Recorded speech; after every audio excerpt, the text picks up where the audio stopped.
Kita ulang sekali lagi nak ajar semayang mayat supaya tidak ada alasan akan datang berlaku kematian kita tak semayang.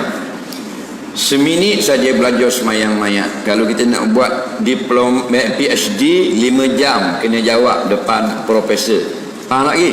Tapi semayang mayat 1 minit saja. Yang pertama takbir. Allahu Akbar. Aku semayangkan mayat ini dengan 4 takbir. Fardu kerana Allah Ta'ala. Baca Fatihah. Bismillah sampai waladdallin. Amin. Kemudian takbir yang kedua. Allahu Akbar. Allahumma salli ala Muhammad wa ala ali Muhammad kama sallaita ala Ibrahim wa ala ali Ibrahim. Sama macam dalam tayat akhir. Takbir yang ketiga. Allahu Akbar. Kalau mayat itu laki-laki, Allahumma ufillahu depan kita. Wa'fu anhu wa'afihi wa'fu anhu. Allahumma ufillahu warhamhu wa'afihi wa'fu anhu wa akrim nuzulah, dan seterusnya. Tak ingat lagi, tak ingat, pendek sudah. Allahumma ufillahu, Allahumma ufillahu, Allahumma ufillahu. Takbir yang keempat. Allahu Akbar. Assalamualaikum warahmatullahi wabarakatuh. Assalamualaikum warahmatullahi wabarakatuh. Senang tak? Senang. Kalau mak saudara pula duduk depan perempuan, Allahu Akbar. Aku semayangkan atas mayat ini 4 takbir fardu kerana Allah Ta'ala. Bismillahirrahmanirrahim. Fatihah. Takbir yang kedua. Allahu Akbar. Allahumma salli ala Muhammad sampai habis. Takbir ketiga. Allahu Akbar. Perempuan. Allahumma fillaha warhamha wa'afiha wa'fu anha wa akrim nuzulaha wa wasi' madkhalaha ila sampai habis. Tak ingat, pendek sudah. Allahumma fillaha, Allahumma fillaha, Allahumma fillaha. Takbir yang keempat. Allahu Akbar. Assalamualaikum warahmatullahi wabarakatuh. Assalamualaikum warahmatullahi wabarakatuh. Itu ya sekadar. Nak panjang lagi silakan. Ni mak yang melahirkan kita meninggal, anak tidak semayang. Pasal apa? Tak dan belajar. Itu anak beruk namanya. Lagi setuju tak? Ayah kita bersusah payah bela kita, tak ada nyamuk pergi berlari pergi beli obat nyamuk. Tak ada sekolah atau sekolah, habis benda tak bersusah payah, dah tak semayangkan jenazah orang tu. Anak beruk. Setuju tak? Setuju. Tak apa. Tak ada kira apa-apa pun. Nak mengaji biar terasa. Dia kata kasar ustaz ni, siapa suruh jemput?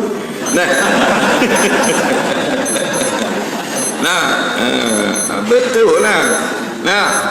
Sebab orang yang bela beruk, contoh bela beruk, pasal apa dia bela beruk? Pasal dia buat naiknya. Beruk kan naik pokoknya, beruk jarang naik pokok kelapa sawit. Baru naiknya. Jadi pagi-pagi dia akan bawa beruk di kampung-kampung lah, Belah Muar ada lagi, Batu Pahat ada lagi, Keluang pun ada lagi, kampung-kampung di Sekamat ada lagi, di Terengganu pun Belah-belah Besuk ada lagi.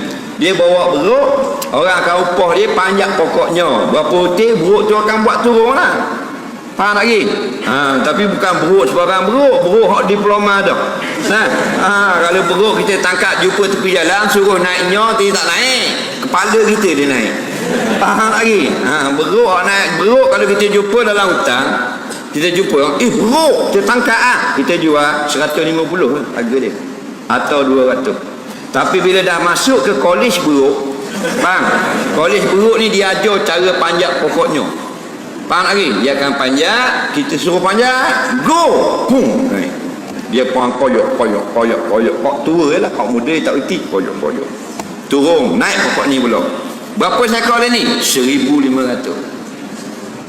Dulu 800, ni 2018 kalau ada 1,500 ekor yang boleh ambilnya dah.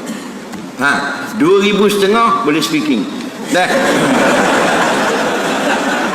Jadi pagi dulu 80-an Honda Cup beruk duduk depan. Ni maju dah RXZ. Beruk duduk depan atas hendak. Lalu balik kerja sekarang penat ni balik pula. Tuang pula duduk atas hendak beruk bawah. 20 tahun buat kerja dengan beruk tu sampai mati tuang dia. Satu hari meninggal tuang beruk. Tak? Beruk ada orang tu. Beruk tu duduk dengung itu. Ramai orang mari melawat jenazah tuang beruk tu. Nak semayang. Soalan dia, beruk tu walaupun makan bersama 20 tahun dengan tuang dia meninggal, beruk tu semayang tak? Jawab. Jadi mana-mana tak semayang jenazah mak ayah dia, anak beruk. Setuju tak? Itu cara dia. Padahal bukan sampai 15 jam lah semayang lah. Betul tak? Semayang. Kawan-kawan kita kan? Tak? Semayang lah. Kalau kita tak sempat lain. Benda mudah sangat. Bukan kena letak balok atau tekok. Bukan kena pikul seming 800 kilo. Mudah sangat je. Ni dah. Bila bagi semayang, dia jemput naik. Sila naik semayang. Imam dah ada. Naik. Dah awak tak semayang? Saya pirit apa mu jatang ke saja mu dah pirit kok mana laki-laki dah